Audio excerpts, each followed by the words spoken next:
Many of you would be wondering, what is this term kill chain? Now, I know that most of you would not be aware of this term other than people who are in the military because it's not a very commonly used phrase. The term kill chain is a military concept, framework, strategy, or a doctrine, you may call it by any other name, which identifies all the possible structures of an enemy attack. It consists of identification of a target, then dispatching of forces to the target, initiation of an attack, and then the destruction of the target. Now, conversely, the idea of breaking the enemy's kill chain is a possible method or doctrine again, which would then dictate either preemptive action or a combative action. There is one very big reason why I am talking about the kill chain today. For people who have been observing the Ukraine-Russian war, would have noticed that in the beginning the Russians used conventional tactics against the Ukrainians. In the process, the Ukrainians were able to inflict heavy damage on the Russians, and for the first 2 months, Russian army could not progress as planned. Immediately, the Russians realized that they had to change the tactics, and then they adopted a kind of a kill chain. It now appears that the Russians are very close to achieving their war targets. The Russia-Ukraine war will leave behind huge learnings for many countries. For one, it has shown that wars no longer can be won by conventional means. And this is something that India should be wary of. F2T2EA is one of the kill chains doctrines. The first two F's are find and fix. The next two T's are track and target, and EA stands for engage and access. Find means you identify a target, find the target within either by surveillance or reconnaissance or data or by any other electronic means. Then you fix the location of the target. Now, fixing a target location means getting its coordinates. Once you get the coordinates, then you start tracking the target. And then you decide whether you want to eliminate the target or let him go. Once the decision is taken to eliminate the target, then you select the kind of weapon that is going to be used. And through command and control mechanisms, you finally fire that weapon, which is engaging the weapon. And once the target is eliminated, you go back and then you assess whether there is any intelligence that is there which can be useful to us. Now, a couple of things you might notice here. Firstly, this is a purely electronics based strategy. There is very little involvement of foot soldiers in the entire process. Secondly, we are highly dependent on using electronic means to identify the target's location, which means you are depending on a GPS system. And today, the GPS system which is widely used is that of either the US or the Russians. India is just about entering into this area where in future we could possibly depend on our own GPS network. The conventional warfare has been based on the doctrine of 4Fs, which is find, fix, fight, and finish. Find, we locate the enemy. Fix, we try to fix their position. This was done usually by tracking the enemy's gunfire.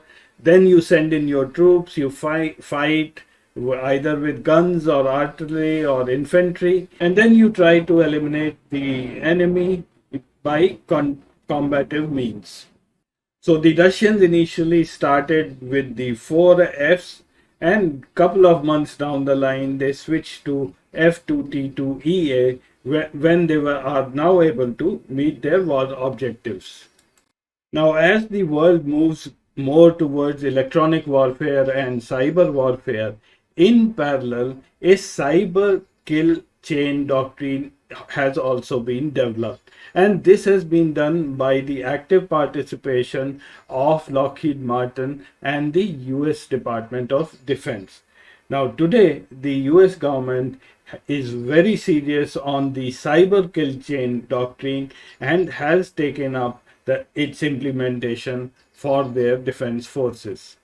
Though the basic doctrine still remains F2T2EA, but the breakup here defines more of cyber components than physical components. Now, whatever the components I'm showing in this slide from 1 to 7 are all cyber components. Reconnaissance means you select the intruder, you research it, and keep a track of it. Then weaponization here implies we create malware weapons such as a virus or a worm tailored to one or more vulnerabilities. This is then transmitted through a normal deliverable like a Microsoft file or a data stream. The delivery is done of this weapon through either email attachments or website scanning or even USB drives or the cloud itself.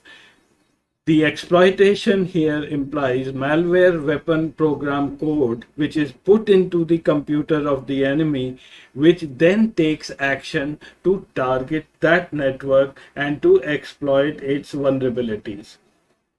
At number 5, we have installation. The malware weapon installs itself through a backdoor and goes undetected.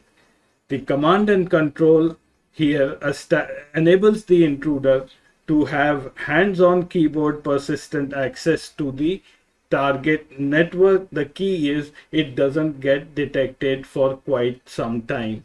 And then the intruder takes action, it achieves its goals, whatever it was set to do, like data exfiltration, which means it quietly removes the data or changes the data or destroys the data or even encrypts the data. At times, it could even set up a ransom call to the owner. Now, if you still don't realize how dangerous this is, I'll now give you a hypothetical situation. Suppose that North Korea sets up a malware in the systems of US Department of Defense, and then it shuts off access to anyone who is trying to work on that system, which then means that the entire US defense gets paralyzed or gets onto its backup systems. This malware then sets up a ransom call of $100 billion to be paid. Now, what happens in that kind of a situation? When governments itself start using malware as ransoms. The US Department of Defense, along with Lockheed Martin, have also worked out a cyber kill chain defensive. It is known as D5C: detect, deny, disrupt, degrade, deceive, and then contain. So how did the US Department of Defense go about, along with Lockheed Martin, to develop this framework? There was a data breach in Target Corporation in the US in 2013. It was a massive data breach.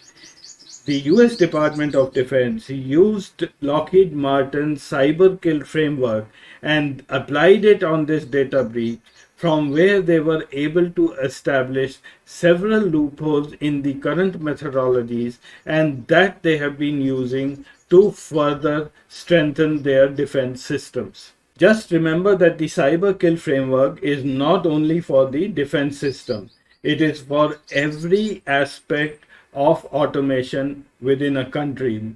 It could be banking, railways, metro, power, transportation, just about anything. Just to tell you what happened in the 2013 Target data breach, cyber criminals were able to steal 40 million credit card and debit card records and 70 million customer records. This occurred during the holiday season of 2013. The cost of this data breach, luckily, was not much. It was earlier estimated it costed Target Corporation about 18 million, but after settling all the lawsuits, it was around 200 million. Now, today, the United States is very worried about the cyber kill chain. And if US is worried, then India should be worried much more than US. Lastly, I'll read out some excerpts from this book called The Kill Chain.